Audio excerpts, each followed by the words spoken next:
The question is, they're written in a book, but not anyone that we haven't actually. I love your message. That was wonderful. Absolutely.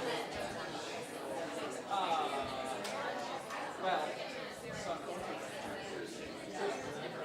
before this.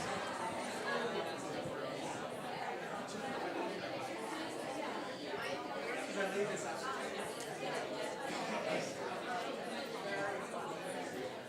All right, good morning, everybody. I think we're going to go ahead and get started. I don't know if I'm on or not, but we'll get started a little bit late here. Good morning. Good to have you here with us this morning. So unusually so, in the month of October, this is the second interview with Outreach Partners. Hopefully some of you were here a couple weeks ago. We interviewed by video the Thomases in Japan. And then next week, we're going to meet in here again because the Zephies are going to be with us sometimes, and it seems to happen in October. The Lord puts together a missions month emphasis that we didn't plan to, but that's just wonderful, and we take it as a gift from Him. It's good to have Patty Toland with us. So you are looking at the adults, and the 7th through 12th graders are here too. So some of you will have already heard her share in the first service, and some of you will get to in the second service, and you'll be heartily encouraged by that. But one of the purposes of these interviews that we want to do is I just would like to help you to get to know some of our outreach partners better. So I'm going to ask Patty some, as we start, some basic biographical questions. So where's home for you, Patty? Where'd you grow up? I grew up in Los Angeles. Los Angeles, California. Yes. Okay. And the best thing about growing up in Los Angeles is? The beach. The beach. The worst thing about growing up in Los Angeles Traffic. is? Traffic. Okay. And is your family still in Los Angeles? No one. No one? Okay. So where's home for you then? Oregon. Oregon. Okay. And how long has Oregon been home for you? I moved there in, I think, around 2012 or 13. I'm not sure. Okay. That's fine. Tell us about your family. So I'm single. Okay. But my immediate family, my parents have passed. But I have a brother in St. Louis, a brother in Tennessee, and I'm close to my brothers, and I'm close to their children. And so when I can, as I'm flying through, I try to stop and visit one of them on a holiday. Okay. Yeah. Are they followers of Jesus? One brother's family are all followers of Jesus. The other brother and his family are all Mormon. Oh. How did you end up in Oregon? How's Oregon home?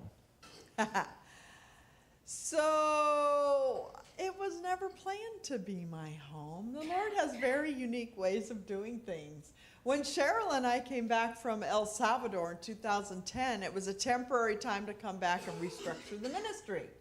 And in the meantime, while we were restructuring, I decided to study and studied more. And so when I was going between driving back and forth twice a year to Tennessee and LA. And then time came to work on my dissertation. And I needed to go where I did not know anyone because of the distractions. And so some friends said, hey, these guys we grew up with are in Oregon. You can go and stay with them. I thought, oh, that's a great idea. I don't know a soul. So I went up there and stayed with them. When I finished the dissertation, I was so busy traveling that I didn't have time to think about, now, where am I going to move back to in Latin America?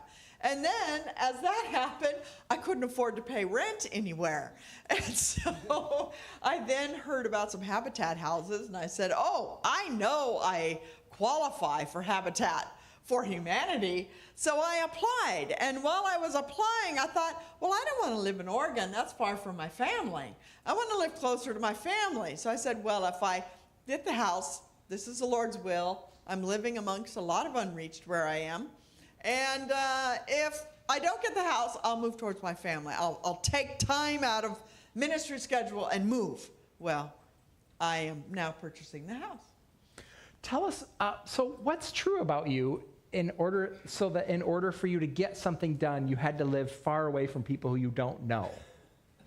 Like, why is that true about you? Because I like people. I'm extroverted. What do you like about living in Portland? Oh, well, I don't live in Portland. Or, sorry, I live Oregon. Way far. Yeah, I live on sorry. the far reaches of Portland, on the farthest out you can Okay. be, but it's still considered part of Portland. I love the nature, and nature feeds my soul. So when I have a stressful day planning classes or teaching or counseling online or whatever it is, I go out and take a hike. Or I'll put my kayak on my car and go to a body of water. And that's what I like the best. If you subscribe to Patty's newsletter, you'll see lots of pictures of her and her kayak.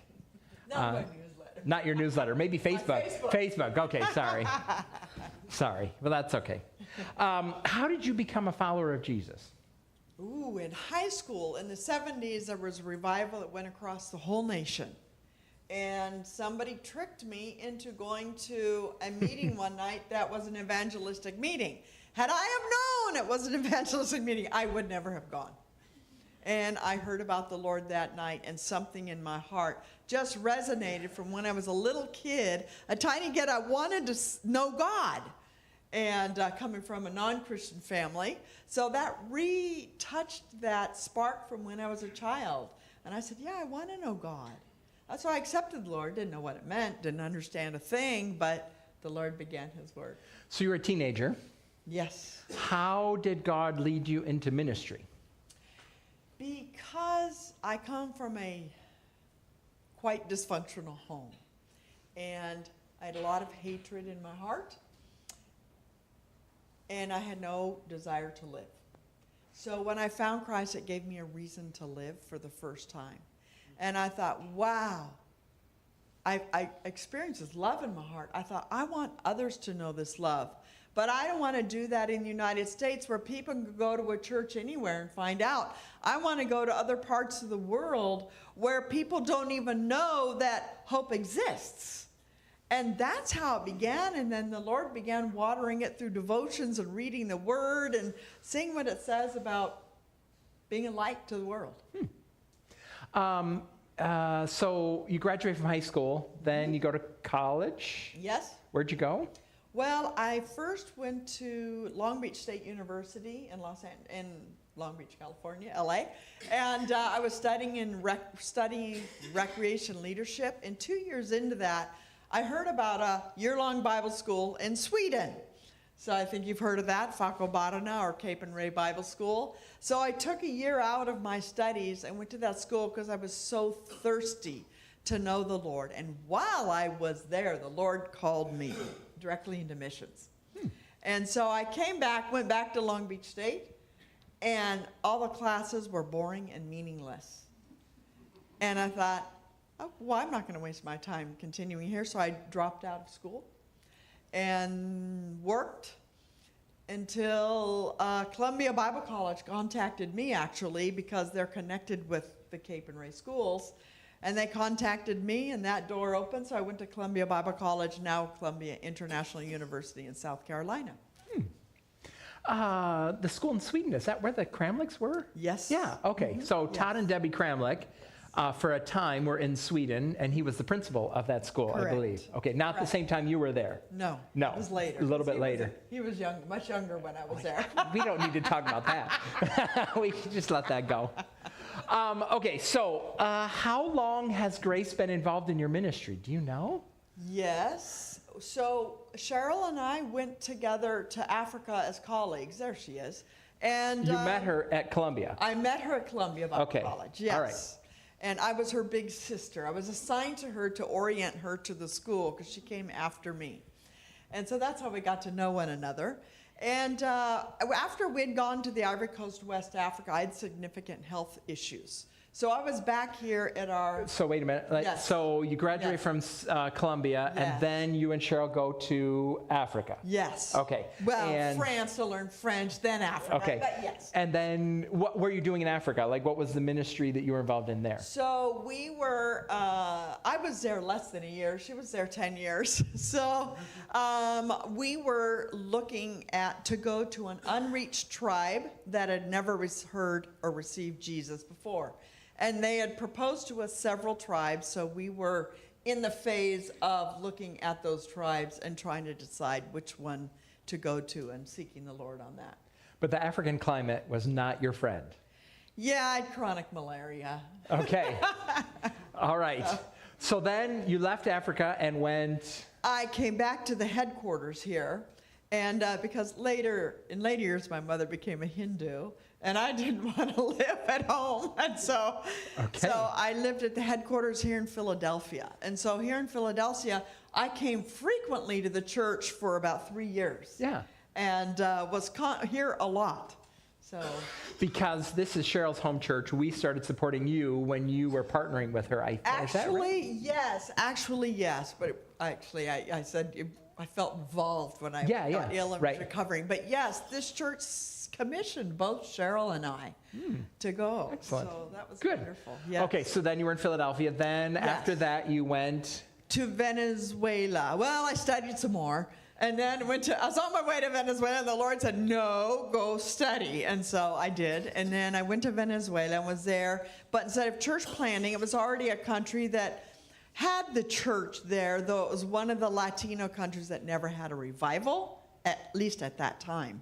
And so I was went to Venezuela, but I was working with the church, mobilizing for missions, training people in Christian topics, but training people in missions mostly.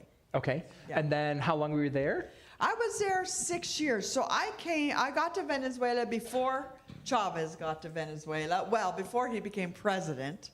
And then he became president. And then I was there 5 more years. And then because I was doing a lot of traveling, it became very difficult in Venezuela. So we decided to move the ministry and actually reform the ministry in El Salvador. And then Cheryl joined up with you then? That's when she left Africa due to the war, yes. Okay, so she was kicked out of Africa and you were kicked out of Venezuela. Well, I wasn't kicked out, but it was really getting difficult to do what I was doing, yes. And you ended up in El Salvador doing what? So we were doing the same thing I was doing in Venezuela, mobilizing for missions, but now it was on a level of Latin America. So it involved a lot of travel, and we started what is now known as WEC Latino. It's the WEC Latino branch, Spanish-speaking branch of WEC International. Okay, and WEC stands for Worldwide Evangelization for Christ. Evangelization for Christ. That's the agency you're with. Yes.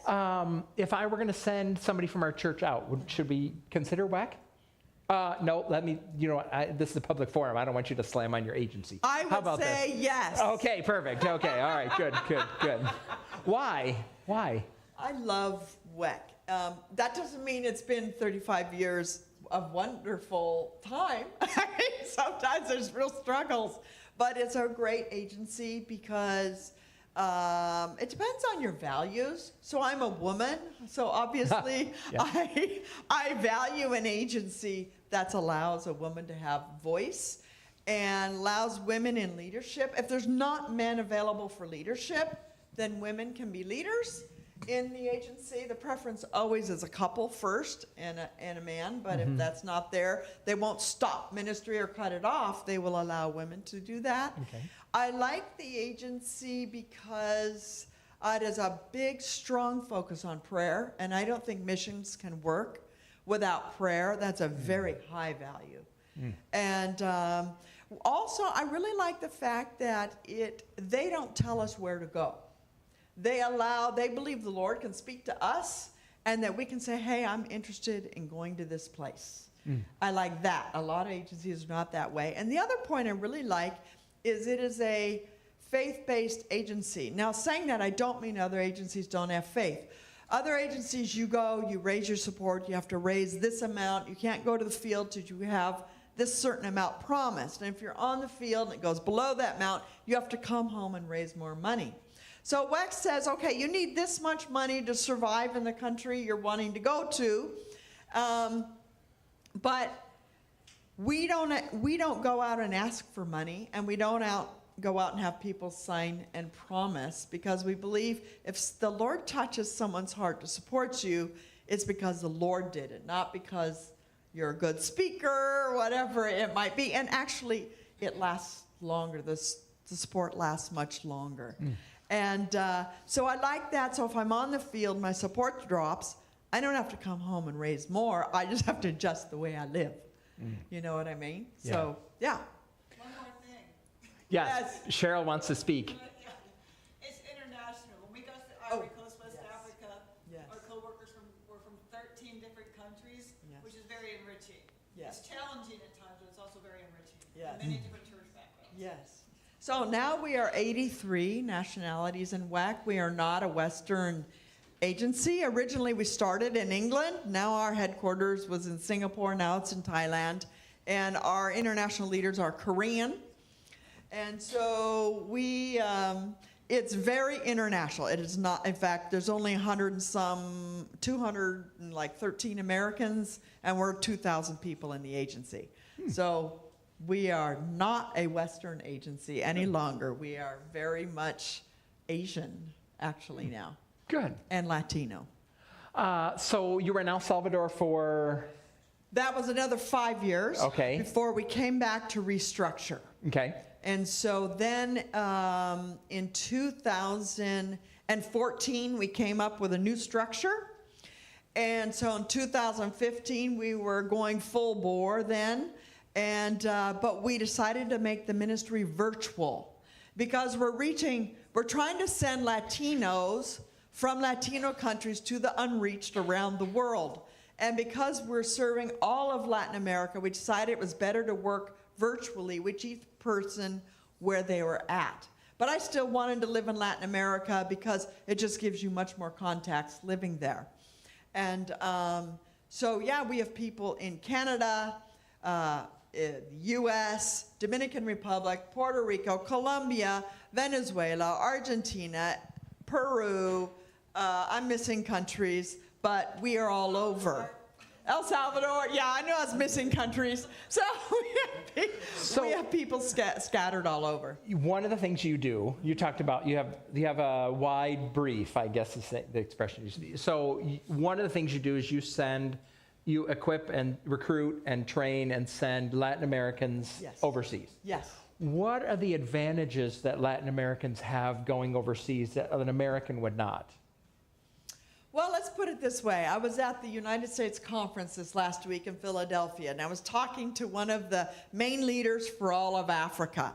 And she was telling me, we were really worried about this gal who came from the Dominican Republic and is in this country where there's never light and never water, and there's all kinds of unrest. And we're just like, how long will she stay? She's single. And she's never even mentioned it when we talk to her and we talk about what are issues you're facing. It's never come up. They've gone 3 weeks without ever having electricity. She's never even mentioned it.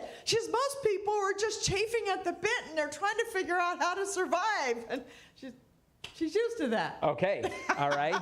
So there's a parity kind of sometimes between the challenges they face in Latin America and then overseas. Yes. Anything else? Oh, yeah, there's lots of things. So that particular gal, she has much darker skin. So she fits in really well. Though she doesn't look African, she fits in very well. So they accept her much more easily. Now, as soon as they talk to her, they know she's not from there and such. But that's just one big barrier because of colonialization. That's gone, so. Do Latin Americans have more access to places than North Americans? No. No, okay. You would think they would. This is one of our hugest areas of challenges. You go on the internet to a country's visa structure, and it lists all the countries that can come in or what kind of visa they have to have, and our Latino countries are not listed. Oh. Especially little ones like the Dominican Republic and such. Now then we have Colombians. Well, Colombians aren't allowed into most countries of the world because of the fame of the drug cartels. And we have several Colombians that serve with us overseas. And it's a real challenge to get them visas. We have lots of Venezuelans. And it's, first of all, a real challenge for them even to get support to go to overseas. But only countries that are favorable with Venezuela will allow them in. But that's good because those are different countries than the Western, Right. So it's actually harder. I've spent hours already online trying to fill out visa forms with Cubans and even getting them out of Cuba. Oh my goodness, they have to apply for a visa from the Cuban government to leave Cuba, and they have to leave Cuba with a return ticket or they won't give them a visa to leave. And, but they can go to countries that Westerners tend to stay a short time because it's so difficult. And they're used to that. They're used to oppressive governments. I mean, it's amazing how the Lord, being an international agency, it's amazing the people that can go and stay long-term in situations that we would think, I could never do that, you know? So that's one thing you do. The other thing you do provide shepherding care Yes. for those Latinos who are overseas. Yes. What are the things they call you about and say, Oh, please help my. us? Well, oh my. Since last December, there's been at least 1 to 2 emergency crisis situations a month. But one of the biggest areas where I really spend hours with people is when they first go to the field trying to get through culture shock. That's really a big one. You can explain it, they can have classes on it, but living it is a whole nother situation. And so many want to come home during that phase, or they think, well, my colleagues, they're not even believers because they don't get up and pray at 6 o'clock and read their Bible at 7 a.m. It's like, people from different countries do things differently. And, they come from very rigid church settings. So that's a real challenge. Several crises this year have been evacuations from terrorist zones and war zones. But because they're Latino, I spent my last Christmas trying to find a place to evacuate this one Latino because they couldn't get visas to everywhere the other team members were going to. They had to leave by themselves, had no English. So I'm online trying to find a close country that would accept their country and give them a visa and find someone where they could go, and because the international world speaks English. Illness. We've had just this last week, a worker had to leave a field because of an illness. So it doesn't mean his career's ended. It's like, now where can we send him? Like with me, I had to change my field. Where can we send him where his health will work? Other ones, an almost divorce happening on the field. They're in a very remote situation, no input from other Westerners, working day and night, year after year. Things deteriorate, but they never look at it because they are so busy in ministry. So convincing them they have to come home, finding counseling for them, finding care for them as missionaries, but in a language they speak. Like when you think for Westerners, we have lots of stuff. For Latinos, there's stuff, but not nearly as many. And then there's always the financial challenge. Well, they can't travel there to do that. So it's really a lot of legwork. So lots of debriefing. So for these crisis situations, crisis debriefings when they're having to be evacuated or unexpectedly leave the field. So I've done this year several crisis debriefs to help them work through it, because a lot think their missionary call has ended. And that's not true. God's call, like for me, I went to Africa and ended up in Latin America, which was never on my mind. So a lot of people think the same way. Oh, if I can't serve here, I can't serve. What keeps you going? Like, you're dealing with people with heavy burdens. So how do you keep from being discouraged, deeply discouraged? Kayaking. Okay. I go out in nature, I hike, but I mostly kayak. I kayak all year round, so I have my cold water preparation, but it enables me to disconnect. You sit on the water and you forget life exists. Good. And so to self-health, self-care, I have to disconnect. You have developed in the last 10 years some expertise in trauma. Mm-hmm. So you have a doctorate in it. You did research, and then you also travel around the world. Tell us about some of the things that you offer training. Yes. Give us help us understand that. Yeah, so I'll train in whatever people ask for, and this is something I absolutely know nothing about. And like, for example, 2 years ago, I was in the Dominican Republic, and I've gone and trained at this deaf school several times because deaf, they're a very vulnerable population and go through horrendous abuse. And I don't speak sign language or anything, but I've trained the teachers. And this one time they said, Patty, with the pandemic, the school gave all the kids tablets and they went home, and now they're selling themselves on internet sites and making sexual movies and stuff, and this is how they're making money to survive. And now they've come back to school, and they can't even concentrate in class. They're just everywhere, and students are coming to us and say, look at this content that so-and-so made, and it's all pornographic. And so they said, can you come and help us with internet pornography? Well, I don't know anything about that. But I was there, and they wanted the training then and there. So I'm scrambling while I'm teaching other classes and mobilizing in churches to learn on the internet about what to do, and then to give the teachers this training to help them lead them through the kids to a healthier place. So what was the path to get you to this, that topic and then others? So the reason how I got involved in trauma training was when Cheryl and I were in El Salvador. We did a missionary training weekend on street children. And then I came home for several months. I was near the point of burnout. Came home, I was having a lot of health problems. Came home for about 4 months, and I was with some friends. And they said, let's go see this movie, Slumdog Millionaire. And I'm like, oh, that sounds stupid. I'm not going to go see that. And, and then finally I thought, well, I have nothing else to do. I'll go. The Lord changed my life with that movie, changed my perspective. He spoke to me. It was such a divinely ordained thing. And when we went back to El Salvador, the people that had been in that training, they said, we need training. You've now opened our eyes to this, but we don't know what to do. And there's people all over that are traumatized in El Salvador from the gangs or being on the street. So we invited someone in to come down and do a 5-day training. Well, then the Lord just called me more into that, because when I've led out intercessory prayer teams to different unreached countries in WEC, I've seen the condition of the church is very unhealthy. Not that the church is bad.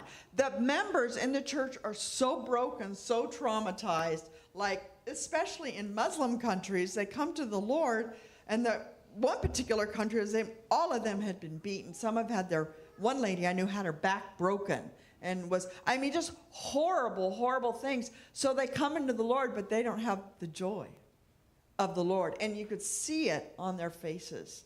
And I thought the church is not powerful. It's struggling to survive. What can we do? And so I was in more than one place where I saw this situation. I'm like, for the church to raise up and be a witness to the world, the church has to be healed. So I started taking training on trauma and discovered I needed healing for my very dysfunctional background.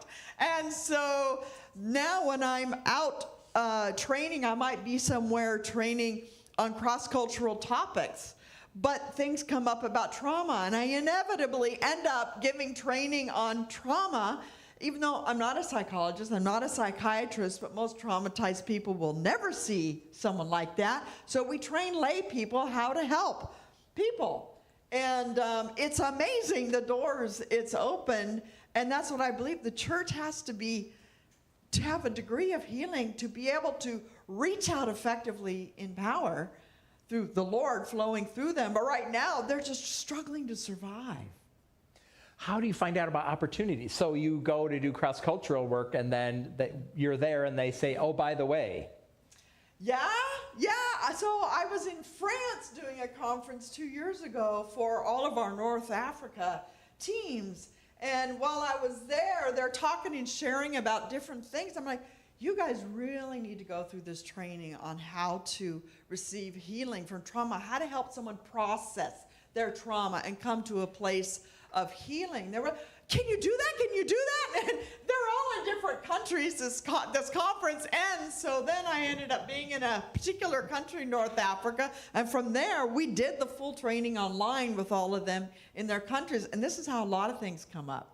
A lot of invitations come from people who've heard something or been to something. Will you come to our ministry and train us? So I've been to Philippines many times now. None of the ministries have been WAC. No, that's a lie. One was WAC. It was training missionaries there. But all the others have been ministries that are outside of WAC. And I don't only work with WAC. I'll work with anyone who wants training. And WEC allows me that freedom. That's the nice thing about WEC also. And so I end up all over for different things. Yeah. I will commend Patty's newsletter to you, because when she sends them, you will read about some of the places that she goes and the communities that she's serving and some of the deeply struggling people in these countries that she goes and serves. So I will commend. There's no kayak pictures on the newsletter. I have heard that. But there are a lot, just more of these details of some of these people. So I commend that to you. So you're a single missionary. I am. Did you deliberately make that choice at some point in time? I'm going to be a single missionary? No. So there's two kinds of single missionaries on the field. And there's one kind that says, I will serve the Lord as long as I'm single, and then when I marry, whatever the Lord leads my spouse and I to do. The other kind of single missionary is myself, that says, the Lord has called me to missions. If I'm to marry, he has to fit into what I'm doing. Now, I mean, it could be what he's fit into what he's doing, but it has to be in cross-cultural missions somehow.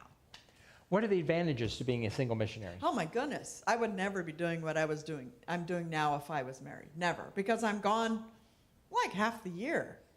And when I go and I'm traveling, I'm often up, I get there and I'm up till late hours of night, counseling people or people who are coming, and just have a crazy schedule from morning to night.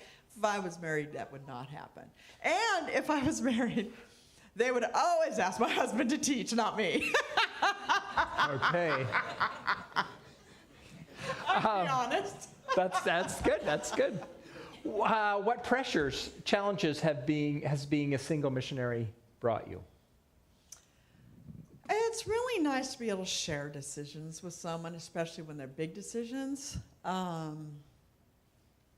Sometimes when you're on the field, you have people that feel like because you're single, they need to be your covering, which means control your life. That's not very nice.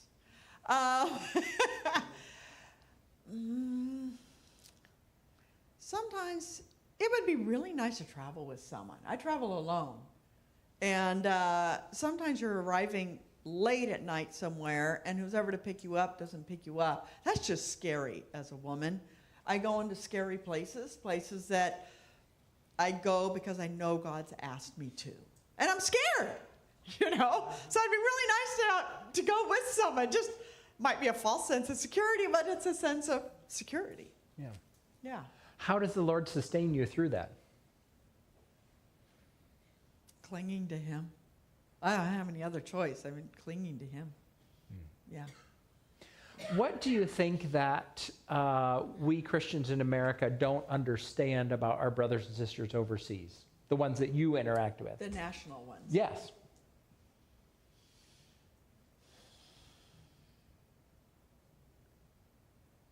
I don't know how to answer that. The life is so different. It's not comparable. Unless I'm in Europe, but I'm very rarely in Europe. I'm in, just because of the nature of what I teach in, I'm in situations that are more needy situations. So, I don't know how to answer that. Maybe you could be more specific. It was a pretty generic question, so wasn't it? Tell us, I have some other questions. Tell us how we should pray for you. Strength, energy, wisdom, discernment. I don't think we need to pray for energy for you. Seems like the Lord has already answered.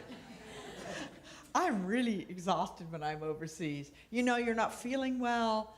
There's cars honking all night long. There's roosters crowing all night long. There's dogs barking all night long. It's hot. You might have a fan. You might not. There's mosquitoes biting you. There's ants that might be in your bed. These are all things I've lived. It's not very often I'm in a place that's air conditioned and really comfortable. It does happen, but it's not very common. So you have first jet flag. There's a massive time. You don't have time to catch up on that. You get there, and you're usually starting training. And then you don't sleep well at night. And then you're dealing with long hours and topics, counseling people, dealing with situations that are just emotionally draining. It's exhausting. And I come home, and I don't tell people the real date I get home. I come home 3 to 4 days before I tell people I get home. So I can just try to get a breath and yeah, go on. So yeah, I really do need energy. Okay. Definitely wisdom and discernment. I just don't know how to handle so many situations. And I was sitting there saying, Lord, how do I answer in a way that will give them a way forward, you know? Good. Okay. So strength, energy, wisdom, anything else come to mind for? Discernment, health, that's always a challenge overseas.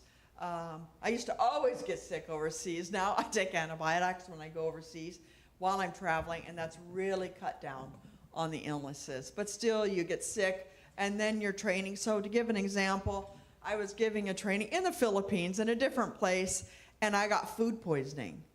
And I wasn't sharing the training with anyone else. So having food poisoning, these people had traveled from around the country. I couldn't not show up. So I'm training, and then literally was laying on the floor while I gave them work to do to try to just rest and lower the headache, sometimes running to the restroom. I mean, yeah, so you run into situations like that. Fortunately, that's not common. That's more extreme, but that's happened more than once. So, Okay. yeah. I have 2 minutes left. I'm going to ask you a series of Okay. rapid fire questions. Okay. Okay. Ready? Yes. Tea or coffee? Coffee. What's your favorite television show? I watch YouTube kayaking and canoeing. Okay.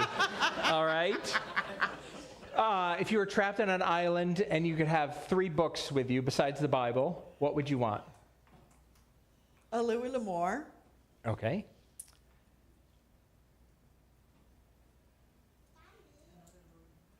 What? Another Louis L'Amour. Yeah.